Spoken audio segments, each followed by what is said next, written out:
গরমকালে একটা তরমুজ কিনে 100 জনকে কীভাবে খাওয়াবেন জানতে হলে দেখতে হবে আমার পুরো ভিডিওটি। স্কিপ করবেন না, দেখুন কিভাবে একটা তরমুজ থেকে আমি 100 জনকে খাওয়াতে পারবো। এই তরমুজের রেসিপিটি গরমকালে বানিয়ে বাড়ির সবাইকে খাওয়ান, আত্মীয় স্বজনকে খাওয়ান, বা কোনো বাড়িতে পার্টি থাকলে বা কোনো অনুষ্ঠান থাকলে পরে একবার বানিয়ে সব অতিথিদের খাওয়ান। সবাই অবাক হয়ে যাবে একটা তরমুজ দিয়ে এতজনকে আপনি কীভাবে আপ্যায়ন করতে পারবেন। দেখতে থাকুন ভিডিওটা, আমি কিভাবে একটা তরমুজ দিয়ে 100 জনকে খাওয়াতে পারি।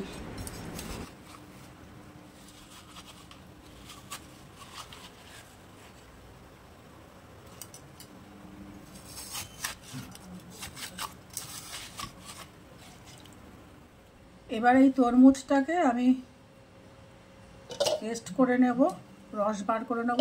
দানা ছাড়াবো না, দানা সহকারে, কেন তরমুজের দানার মধ্যে অনেক পুষ্টিগুণ আছে, আপনারা দেখে নেবেন গুগল ঘেটে। আর তরমুজের দানা আমরা মেলন সিড কিন্তু কিনে খাই, হ্যাঁ, তা সেই জন্য এই দানা সহকারেই আমি এটাকে রসটাকে বার করে নেব।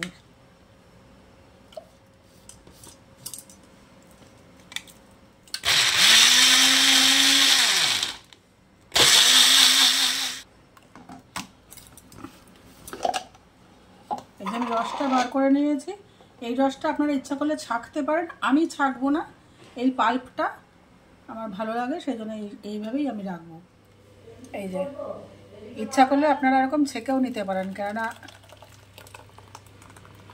এই যে কয়েকটা দানা হয়নি, যেগুলো একটু শক্ত দানা মতন সেগুলো গুঁড়ো হয়নি দেখছি।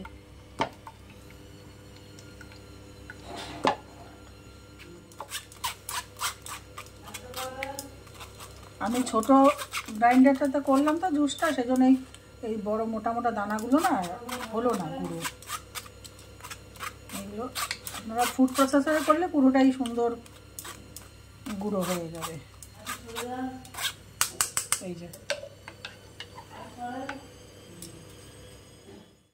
আমি এবারে তরমুজের রসটাকে ছেঁকে নিচ্ছি। আপনারা যদি ফুড প্রসেসরে করেন তাহলে ছাকার কোনো দরকার নেই, যেহেতু আমি এমনি নর্মাল মিক্সিতে করেছি আর ওই বড় বড় দানাগুলো যায়নি, সেই জন্য ছেঁকে নিয়েছি।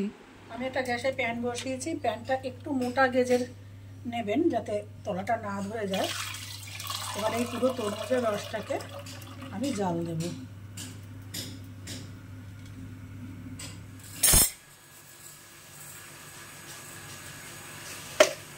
এই সাইডের এই ফোমগুলো, এই গেজাগুলো হালকা হাতে তুলে নেব।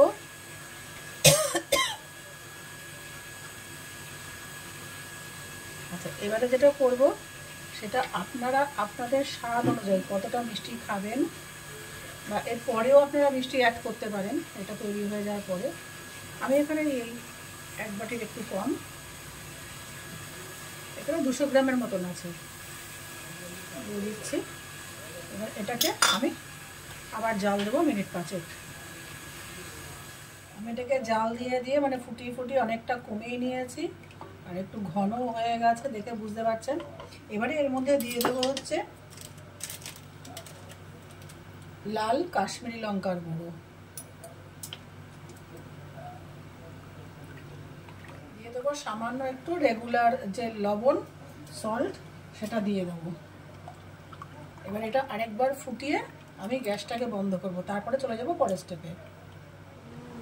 এবারে দিয়ে দেবো গোলমরিচ গুঁড়ো, আচ্ছা, ব্ল্যাক সল্ট, বিট নুন।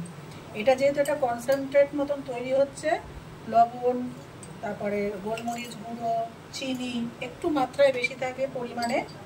এটা তো জলের সাথে মিশিয়ে আমরা শরবত তৈরি করব, তখন একদম মাত্রাটা ঠিক হয়ে যাবে। ভাজা জিরের গুঁড়ো,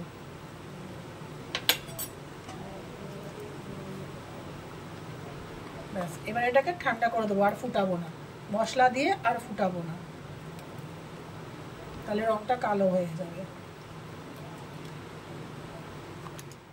এবারে এর মধ্যে মেশাবো একটা পাতিলেবুর রস, আর আপনাদের বাড়িতে পুদিনা পাতা থাকলে পরে 6-7টা ডাঁটি একটা সুতোর মধ্যে বেঁধে পুদিনা পাতাটা দিয়ে কিছুক্ষণে 1 মিনিট খানেক জাল হয়ে গেলে পুদিনা পাতাটা ফেলে দেবেন। ফেলে দিয়ে তারপরে পরতে চলে যাচ্ছি স্টেপে।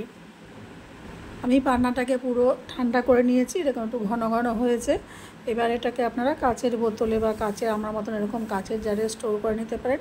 এটা যা পরিমাণ হয়েছে তাতে আপনি 100 জনকে শরবত করে খাওয়াতে পারবেন 10 দিনের মধ্যে। এটা আপনি খেয়ে ফেলবেন, 7-10 দিন ফ্রিজে ভালো থাকে, কারণ আমি এখানে কোনো প্রিজারভেটিভ ইউজ করিনি, একদম পুরোটাই হোমমেড। সেই জন্য 7-10 দিন অনায়াসে ফ্রিজে রেখে আপনারা 100 জনকে খাওয়াতে পারবেন। একটা তরমুজ কিনবেন, 100 জনকে খাইয়ে ফেলুন এই গরমে, মনের শান্তি দিন সবাইকে। এটা আমি এভাবে সার্ভ করব। পুদিনা পাতা আমি এখানে ফ্রেশ দেবো, যেহেতু গাছে আমার বাড়িতে সবসময় পুদিনা পাতা আছে, যখনই বানাবো তখনই পুদিনা পাতাটা একটু ইয়ে করে ডলে নিয়ে দেবো। এখানে পুদিনা পাতার যে ফ্লেভারটা দারুণ লাগে, দুর্দান্ত লাগে। আপনাদের বাড়িতে যদি পুদিনা পাতা সব সময় না পাওয়া যায়, তাহলে আপনারা যখন ওই জাল দিচ্ছেন তখনই পুদিনা পাতাটা একটা সুতো দিয়ে বেঁধে নেবেন। একবার এই 6-7টা ডাঁটি পুদিনা পাতা একটা সুতো দিয়ে বেঁধে ওই যখন লেবুর রসটা মেশাবেন তখনও পুদিনা পাতাটা দিয়ে একটুখানি জাল দিয়ে রেখে দেবেন, তাহলে ওই পুদিনা পাতার ফ্লেভারটা আপনার ওই কনসেন্ট্রেটে চলে আসবে। আমি এটা করিনি, যেহেতু আমার বাড়িতে সবসময় পুদিনা পাতা অ্যাভেলেবেল। তৈরি আমার তরমুজের পান্নার শরবত।